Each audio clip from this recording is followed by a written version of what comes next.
Hello girls, Nihal സാറാണ്. അപ്പോൾ ഞാൻ പറയാൻ വേണ്ടി പോകുന്നത് നമുക്ക് എങ്ങനെയാണ് ഇഷ്ടമുള്ള സ്കൂൾ +1 എങ്ങനെ നമുക്ക് കിട്ടും അല്ലേ. അപ്പോൾ നിങ്ങളെല്ലാവരും +1 അലോട്ട്മെന്റ് പ്രോസസ്സിൻ്റെ ഫസ്റ്റ് സ്റ്റെപ്പിൽ നിങ്ങൾ പോയിരിക്കുക അല്ലേ.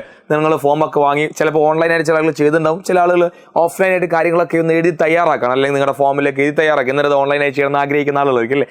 ബേസിക്കലി നിഹാൽ സാർ പറയാൻ വേണ്ടി പോകുന്നത് നമുക്ക് എങ്ങനെ നമുക്ക് ഇഷ്ടമുള്ള സ്കൂൾ. അപ്പോൾ നിങ്ങളെല്ലാവരും ആഗ്രഹിക്കുന്ന ചിലപ്പോൾ എല്ലാവരും ഫുൾ A+ വാങ്ങിയിരിക്കുന്ന ആളുകളായിരിക്കും, അല്ലെങ്കിൽ ചിലപ്പോൾ 1-2 A+ കുറവായിരിക്കും. പക്ഷേ നിങ്ങളുടെ മനസ്സിൽ ഇന്ന സ്കൂൾ എനിക്ക് കിട്ടിയാൽ വളരെ കൊള്ളാമായിരുന്നു അല്ലേ, അല്ലെങ്കിൽ എങ്ങനെ നമുക്ക് നമ്മൾ ഇഷ്ടപ്പെട്ട സ്കൂളിലേക്ക് എത്താം, അല്ലെങ്കിൽ എങ്ങനെയാണ് നമുക്ക് സ്കൂളിൽ കിട്ടാനുള്ള സാധ്യത അല്ലെങ്കിൽ എങ്ങനെയാണ് കൂടുതലായി നിൽക്കുന്നത്, ഇതാണ് നിഹാൽ സാർ പറയാൻ വേണ്ടി പോകുന്നത്. അപ്പോൾ നിങ്ങൾ കുറച്ച് കാര്യങ്ങൾ മാത്രം ശ്രദ്ധിക്കുക. നമ്പർ 1, ആദ്യം നിങ്ങൾക്ക് ഇഷ്ടമുള്ളൊരു സ്കൂൾ കിട്ടാൻ നിങ്ങൾ ചെയ്യേണ്ടത് ആദ്യത്തെ, അല്ലെങ്കിൽ നിങ്ങളുടെ ഇഷ്ടമുള്ള സ്കൂൾ കിട്ടാൻ നിങ്ങളെ സഹായിക്കുന്ന ചില ഫാക്ടേഴ്സ് ഉണ്ട്.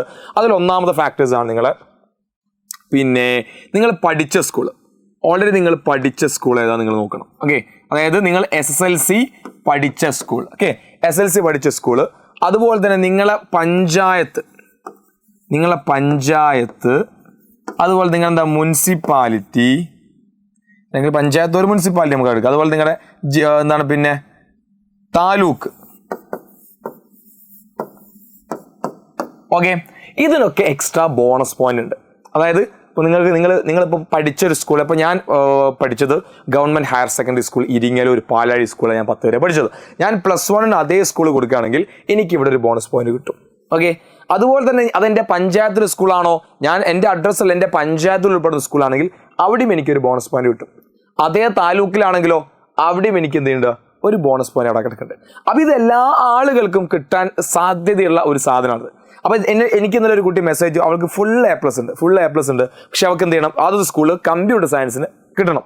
അപ്പോൾ ഞാൻ ചോദിച്ചു, അല്ലടാ നീ പഠിച്ച സ്കൂൾ? അതെ, ഞാൻ പഠിച്ച സ്കൂളാണ്. അപ്പോൾ ഞാൻ പറഞ്ഞു, ഒരു പ്രശ്നം വേണം, നീ എന്ത് ചെയ്യുക, നീ പഠിച്ച സ്കൂൾ ആയതുകൊണ്ട് തന്നെ ഫസ്റ്റ് ഓപ്ഷൻ ആ സ്കൂളിൻ്റെ കോഡ് നമ്പർ, ഇവിടെ ഒരുപാട് കോളം ചേർക്കുന്ന കോളം നിങ്ങൾ കണ്ടല്ലോ, ആ കോളത്തിൽ നമ്പർ 1 ആ സ്കൂളിൻ്റെ കോഡ് എത്ര വെച്ചാൽ കൊടുക്കുക. നേരെ നിങ്ങൾക്ക് വേണ്ടത് കമ്പ്യൂട്ടർ സയൻസ് ആണെങ്കിൽ അത് കൊടുക്കുക, നിങ്ങളുടെ സ്കൂളിൻ്റെ കോഡ് കൊടുക്കുക. ഓക്കെ, ഈ രീതിയിൽ നിങ്ങൾ അപ്ലൈ ചെയ്ത് കഴിഞ്ഞാൽ നിങ്ങൾ ഇഷ്ടമുള്ള, നിങ്ങൾ ആഗ്രഹിച്ച സ്കൂളിൽ കിട്ടാനുള്ള സാധ്യത കൂടുതലാണ്. ഓക്കെ, അപ്പോൾ നിങ്ങൾക്ക് ഇഷ്ടമുള്ള സ്കൂളുകൾ എങ്ങനെ കിട്ടും? അപ്പോൾ മെജോറിറ്റി ആളുകൾ നിങ്ങൾ ഇതിന് അടുത്തൊരു വിഷയം വരുന്നത്, ഇപ്പോൾ ഒരു സ്കൂളിൽ, ഇപ്പോൾ ഇന്നലെ ഞാനും അജാസ് സാറെ ഡിസ്കസ് ചെയ്ത കാര്യമാണ്, ഒരു സ്കൂളിൽ 200 ചില്ലാനും, അല്ലെങ്കിൽ ആ സ്കൂളിൻ്റെ SSLCയിൽ 250-ലധികം കുട്ടികൾക്ക് A+ ഉണ്ട്. പക്ഷേ അവിടെ ആകെ സയൻസിന് ഒരു ബാച്ചേ ഉള്ളൂ. ഓക്കെ, ഒരു ബാച്ചല്ല, 2 ബാച്ച്. അപ്പോൾ നിങ്ങൾ ആലോചിച്ച് നോക്കൂ, 250 കുട്ടികൾക്ക് പിന്നെ A+ കിട്ടിയിട്ടുണ്ട് കേട്ടോ. പക്ഷെ അതേ സ്കൂളിൽ സയൻസിന് ആ കുട്ടികൾക്ക് സീറ്റ് കിട്ടുമോ? ഇല്ല. 60 120 സീറ്റ് ആകെ ഉള്ളത്. അപ്പോൾ 60 ആയിട്ട് 120 കുട്ടികൾക്ക് ആകെ അവിടെ സീറ്റ് കിട്ടുള്ളൂ. എന്നാലും കുട്ടികളോട് ബാക്കിയല്ല. അപ്പോൾ എന്ത് ചെയ്യും? ഇതൊരു ഫാക്ടറാണ്, A+ ഒരു ഫാക്ടറാണ്.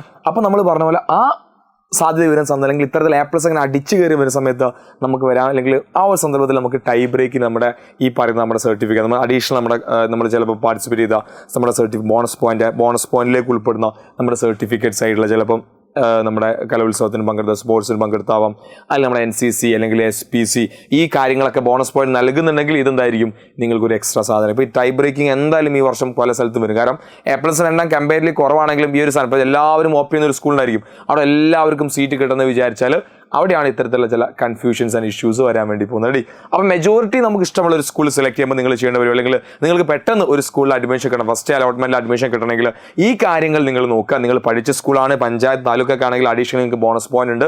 ആ സ്കൂൾ സെലക്ട് ചെയ്യുകയാണെങ്കിൽ നിങ്ങളുടെ ഫസ്റ്റ് അലോട്ട്മെന്റിൽ നിങ്ങൾക്ക് ആ സ്കൂൾ കിട്ടാനുള്ള സാധ്യത കൂടുതലാണ്. ഓക്കെ, അപ്പോൾ ഇതാണ് ഇതിൻ്റെ ഒരു ബേസിക് ആയ കാര്യം. അപ്പോൾ വീണ്ടും ചോദിക്കുന്ന ഒരു കാര്യം, ഞാൻ വീണ്ടും അനലൈസ് ചെയ്യാണ്, ഇത്രയും A+ കിട്ടിയ ആ സ്കൂളിൽ കിട്ടും, അത് കിട്ടൂല. അപ്പോൾ ഇങ്ങനെ കുറേ സംഭവങ്ങൾ ഇതിൻ്റെ പുറകിലുണ്ട്. അപ്പോൾ ഒരിക്കലും ഒരു സ്കൂളിൽ മാത്രം നിങ്ങൾ എന്ത് ചെയ്യരുത്, എനിക്ക് ഇഷ്ടമുള്ള സ്കൂൾ അത് മാത്രം നിങ്ങൾ കൊടുക്കാൻ പാടില്ല.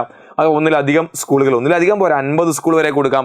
അതിൽ നിങ്ങൾക്ക് ഏറ്റവും കൺവിൻസ് ആയ അത്രയും സ്കൂൾ, ഒരു 50 നമുക്ക് എന്തായാലും കൊടുക്കാൻ കഴിയില്ല, എന്നാലും ഒരു 10-25 സ്കൂൾ നിങ്ങളെ ചുറ്റുപാട് നിങ്ങൾക്ക് പോയി വരാൻ സാധിക്കുന്ന രീതിയിലുള്ള സ്കൂളുകൾ നിങ്ങൾ കൊടുക്കാൻ വേണ്ടി ശ്രമിക്കുക. റെഡി? അപ്പോൾ ഈ ബോണസ് പോയിന്റ് കാര്യം പ്രത്യേകം നിങ്ങൾ ഓർമ്മയിൽ ഉണ്ടായിരിക്കണം എന്ന് മാത്രം പറയാണ്. ഇനിയും അലോട്ട്മെന്റുമായി എന്തെങ്കിലും സംശയങ്ങൾ നിങ്ങൾക്ക് എന്ത് ചെയ്യാം, താഴെ കമന്റ് ബോക്സിൽ കമന്റ് ചെയ്യാം. നിങ്ങൾ ആദ്യമായി നിഹാൽ സാറിന്റെ ചാനൽ കാണുന്ന സബ്സ്ക്രൈബ് ചെയ്യുക, നിങ്ങളുടെ ഫ്രണ്ട്സ് ഒന്ന് ഷെയർ ചെയ്ത് കൊടുക്കുക. ഓക്കെ, അപ്പോൾ നിങ്ങളുടെ സംശയങ്ങൾ താഴെ കമന്റ് ചെയ്യും, ഞാൻ അതിനൊക്കെ റിപ്ലൈ ചെയ്തായിരിക്കും. Okay, so thank you, by.